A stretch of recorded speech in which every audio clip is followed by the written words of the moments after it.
projects need to run in a responsible way, and it's the job of governance to make sure that they do.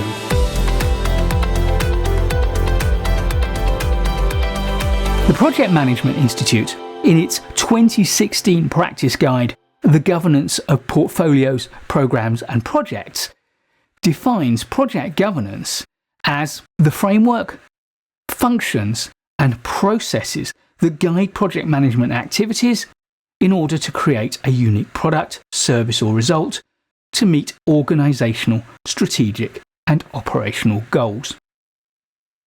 Across the pond in the UK, Association for Project Management defines governance in the 7th edition of its APM Body of Knowledge. The APM BOK defines project governance as the framework of authority and accountability that defines and controls the outputs, outcomes and benefits from projects, programs and portfolios. The mechanism whereby the investing organisation exerts financial and technical control over the deployment of the work and the realisation of value. I like the idea of exerting financial and technical control as being at the heart of governance. However, my own preferred definition is simpler still. Project governance is the practice of making sure that the project does the right things and that it does them in the right way.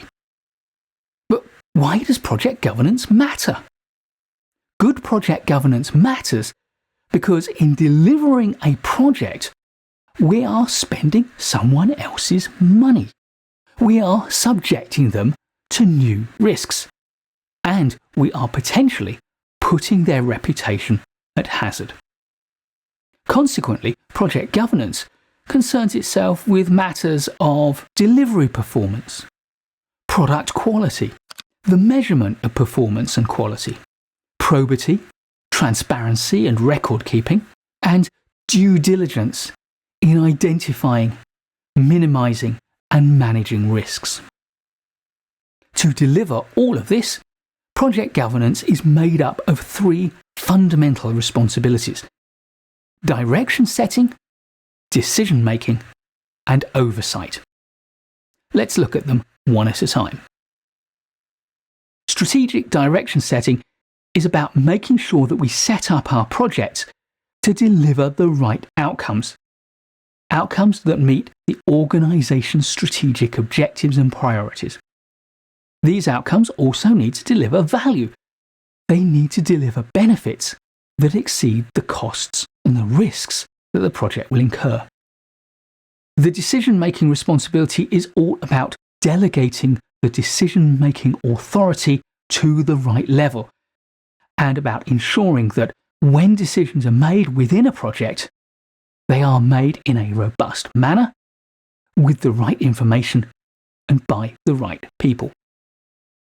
Oversight is about evaluating the project's monitoring and reporting information to ensure that it is performing as it should, that it is following the processes and procedures that are appropriate for the project, and that it is delivering to the budget and the schedule that have been approved. To support these 3 responsibilities, there are a wide range of governance roles and processes that projects can set up. Let's have a look at some of the most important and common of them. First is the process of making approvals, approving things like the business case, the project definition, the project master plan, the benefits case, selection within major procurements inside the project, and of course, the final approval of project closure and completion. Next, we have the role of project sponsorship. The role of project sponsor or project director is one of providing day-to-day leadership, support and guidance to the project manager. They're there to consult on important decisions and sometimes to make those decisions. There will also be a raft of project governing body or governance board processes. Your project board or steering group will need a range of processes for how it evaluates information, oversees what's going on, challenges the project team and project manager, and makes decisions along the way of the project. I see the role of your project board or your steering group as being akin to that of a critical friend. That is, a supporter of the project that is prepared to have the tough conversations and not back down from difficult decisions. Creating terms of reference is another important governance process. Your terms of reference will set out the roles within the project, particularly the governance roles, and set out the responsibilities and the rights that accrue to each of those roles. Importantly, alongside the responsibilities, there may be limitations on what that role is able to do. I provide sample terms of reference for a number of key project governance roles in a number of my project management learning materials and resource kits. I'll put links in the description. Project reporting is another important governance process. This is about gathering, analysing and crucially presenting the information on which project decisions will be made. Your governance bodies need to oversee your performance, and they need to make decisions about what next. Without high-quality reports based on robust and auditable data, they can't do their job. Next are stage gate or gateway review processes. These are designed to ensure that projects cannot proceed from one stage to the next until two criteria are met. Firstly, that the project has completed everything it needs to complete in the previous stage, and secondly, that it is still the right thing for the project to continue to the next stage. That is to say, the business case for the future investment, compared to the benefits that it will generate, is still robust. The next important governance process is change control. Whenever the project needs to make a change, there will be a cost and a risk attached to it as well as a benefit. So it is a governance process to oversee the change control process and make decisions on whether each change should be adopted or rejected. Everything I've talked about so far, of course, needs to be supported by a good document management process. Documents need to be easily retrievable by the people who need them, and yet they must be stored securely, both for the long term, to allow future audit, but also to manage data protection. Document management also includes the disciplines of version control and configuration management to ensure that all documents are up to date and that any user is absolutely clear about the status of each document. In some organisations, PMO oversight is another governance process. Some project, programme or portfolio management offices have an oversight function as part of their portfolio of responsibilities. Where this is the case, projects will need to report status to the PMO, and the PMO will take responsibility for collating that information, for aggregating it, and reporting the big picture to senior governance tiers.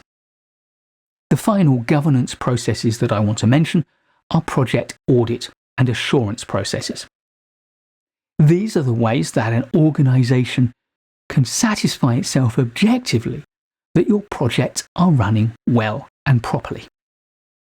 Audit and assurance processes are conducted from outside of the project structure itself, and therefore they provide an objective eye to inform the governance process. Let's end this video by thinking about some of the challenges to implementing good project governance. The first is finding the right governance processes. Processes that will balance the need for the rigour that we've come to expect from traditional predictive project management processes against the agility that we've come to expect from adaptive project processes. Too many people working in the agile domain expect that adaptive frameworks don't need much governance. Yet the organisations in which those processes are being operated demand good governance. So integrating the two styles of governance at the project level can be a big challenge.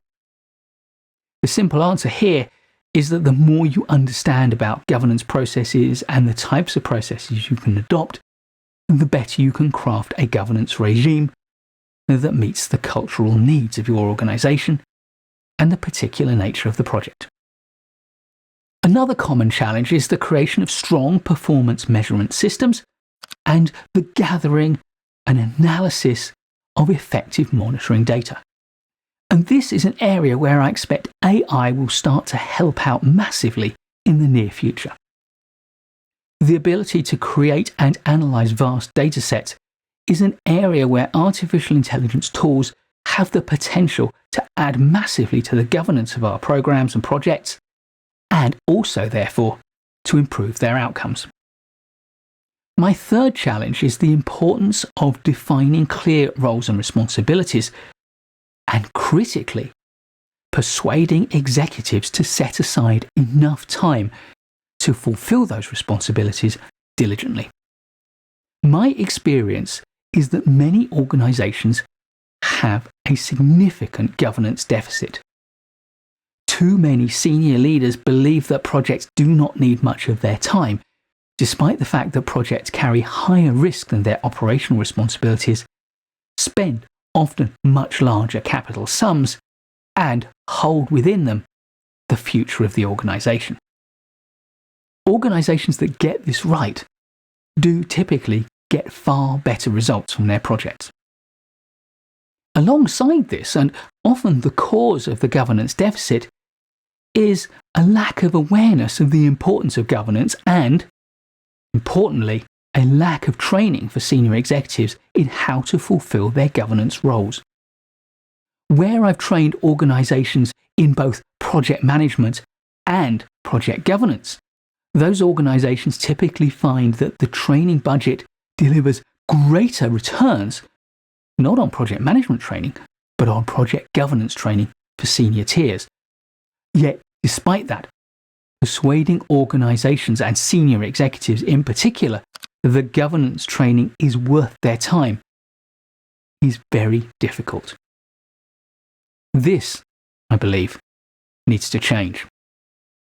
Next, big organizations and large programs often suffer from a silo mentality, which make it difficult for the organizations to integrate their entire project and program portfolio. This means that even within a single large project, we can find disruptive behaviours between different silos within the organisation and a lack of consistency in all sorts of things, including governance. However, inconsistent approaches to governance is a symptom rather than the cause of the problem. What matters is a coherent, integrated approach, not just to governance, but to the project and programs themselves. And finally, this is not to say that the governance processes need to be fixed. They shouldn't. My last challenge is to create an agile approach to organisation-wide project governance. We need to be frequently learning from our experiences and adapting our governance processes and roles and role responsibilities to keep them at an optimum level to meet the needs of the organisation and its projects. Please do give this video a like if you've enjoyed it or learned from it. I'll be making loads more great project management videos for you, so please do subscribe to the channel and hit the notification bell so you don't miss any of them. And I look forward to seeing you in the next one.